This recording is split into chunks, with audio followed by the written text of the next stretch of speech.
Hey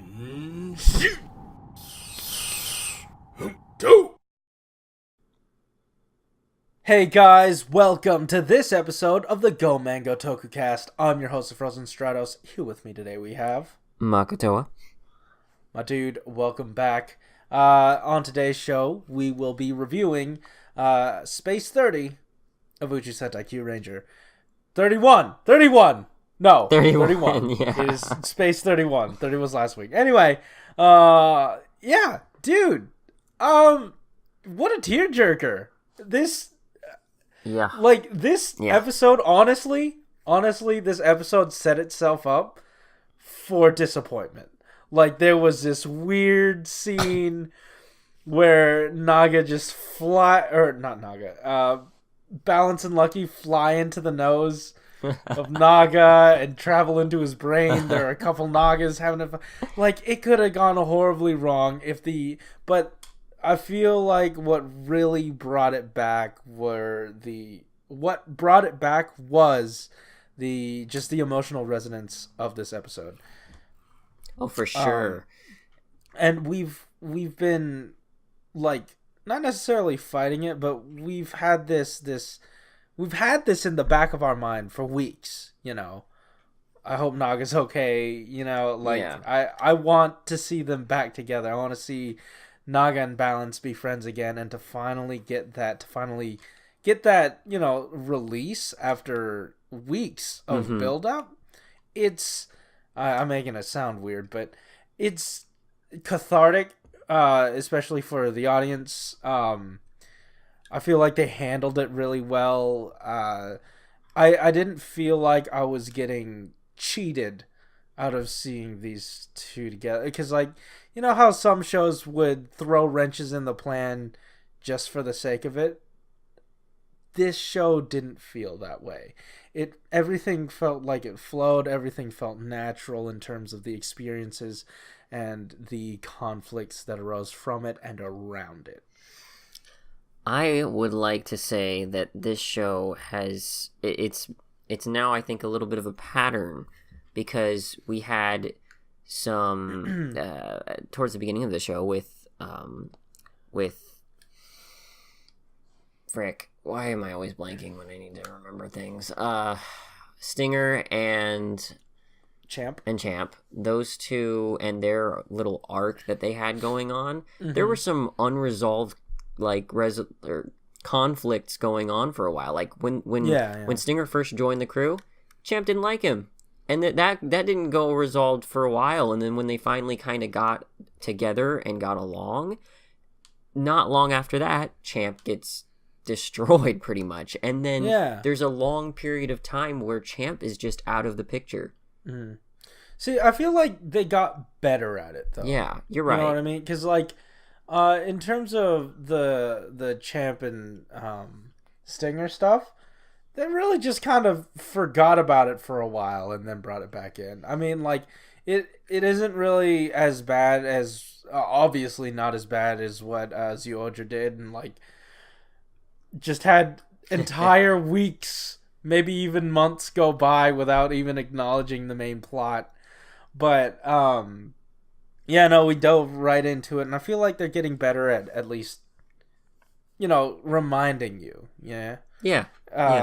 Because despite what I've said about Zyuohger, they do remember stuff. They just remember oddly specific stuff about the characters, and that's the thing.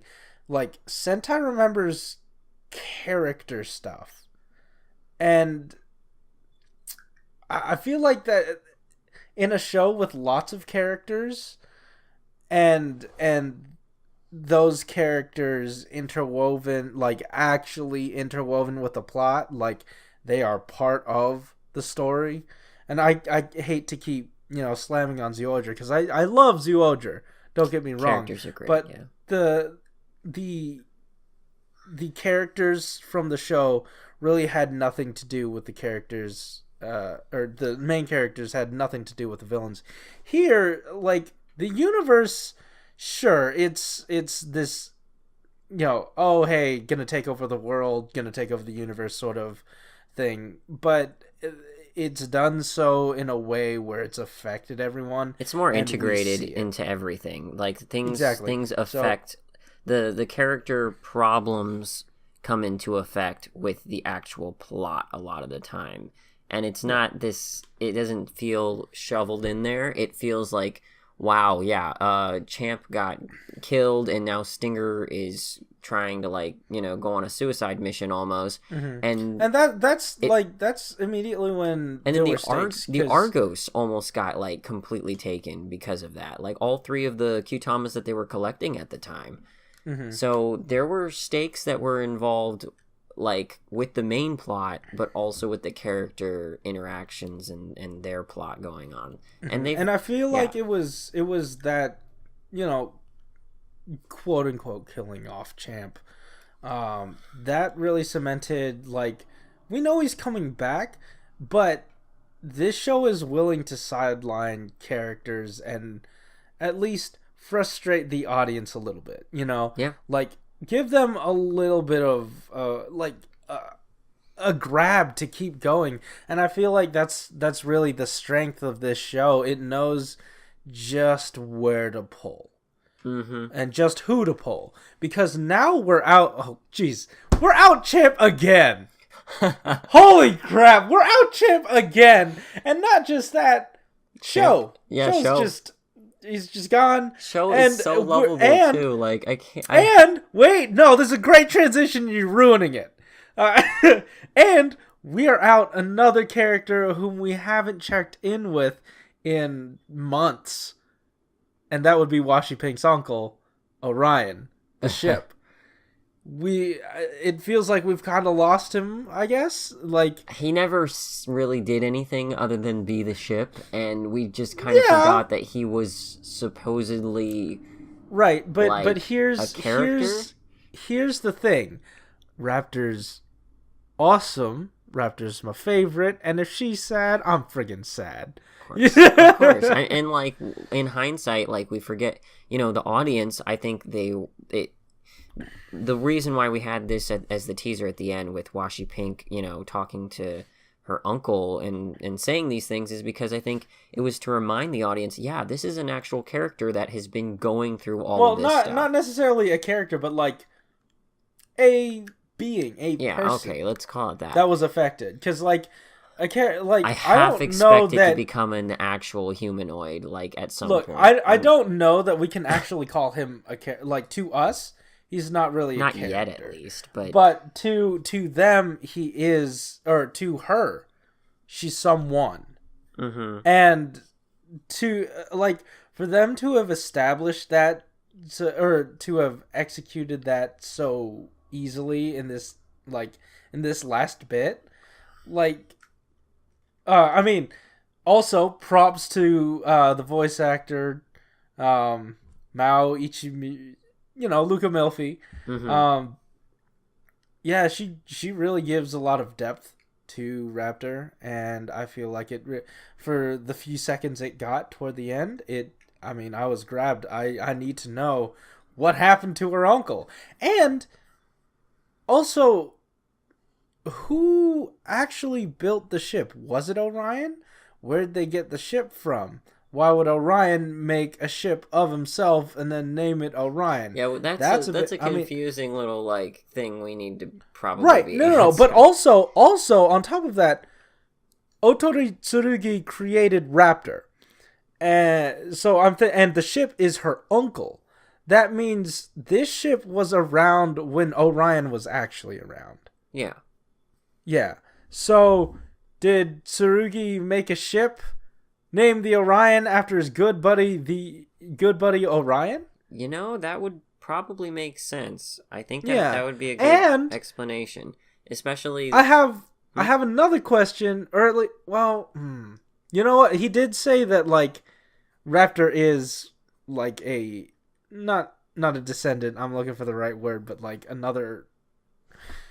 I don't know, man. I don't know when he was Let's talk created. About Raptor for the Raptor episode. I think we're leaving out lot of information about the core interactions between Naga and like Balance here, because there was a lot that we had going on that we haven't even touched on yet, really.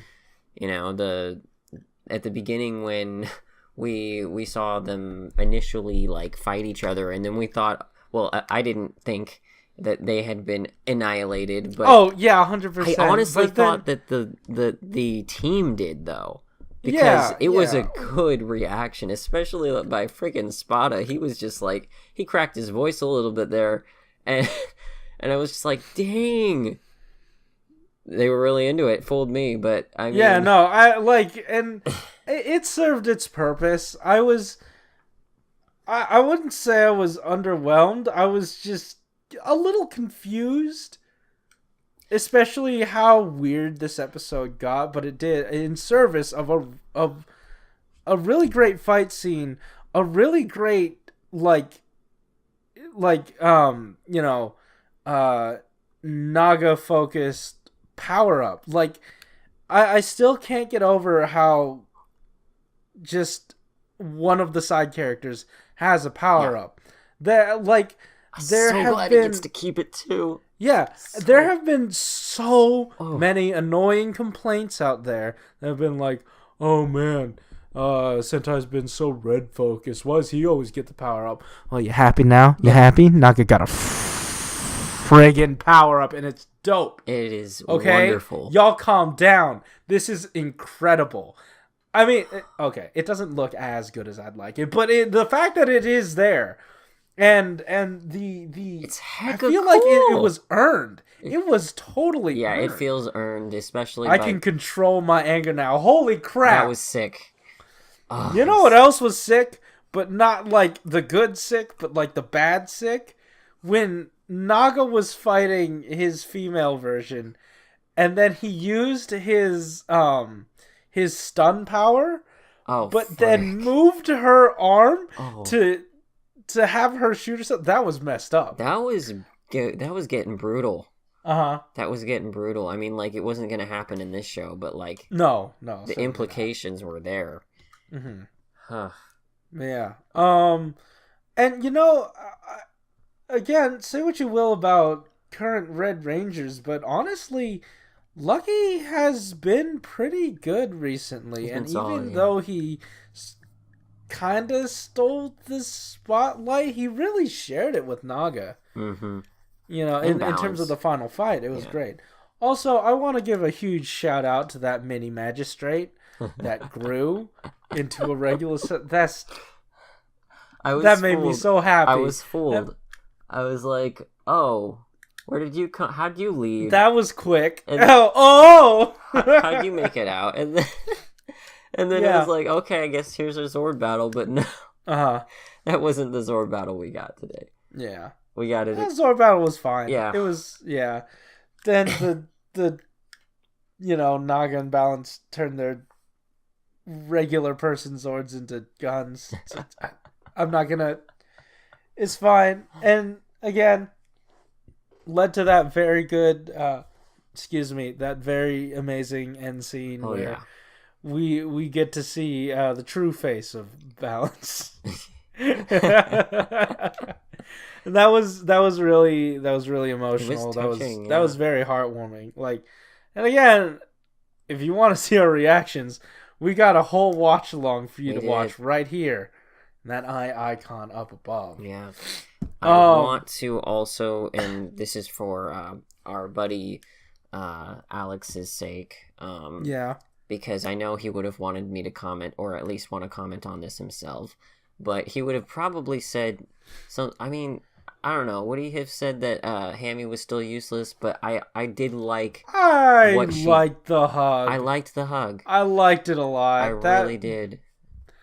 And like, even toward the end of the fight, when they were all like beat up but like still huddled together, the battle was over.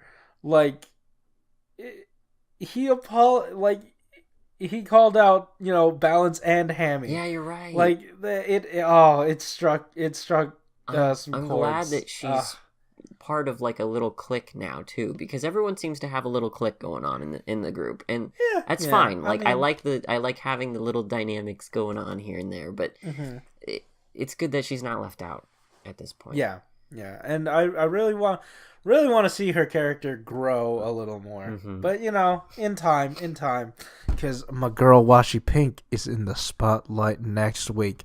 Anyways, yep. I think that just about does it. It really does. For this episode review. If you like this episode, hit that like button and subscribe if you want to hear more from us each week. Tell us what you thought about the episode in the comments down below. Also, again, up in the icon above, you can hit that to watch our watch along. We just did that, and yesterday we put up our build review and watch along. You can hit the icon up there for one of those. You can open it up, scroll it down. You know what to do. And that just social media's description down below. You know what to do. Yeah. Keep it juicy. In the words of Brave, no thank you desu.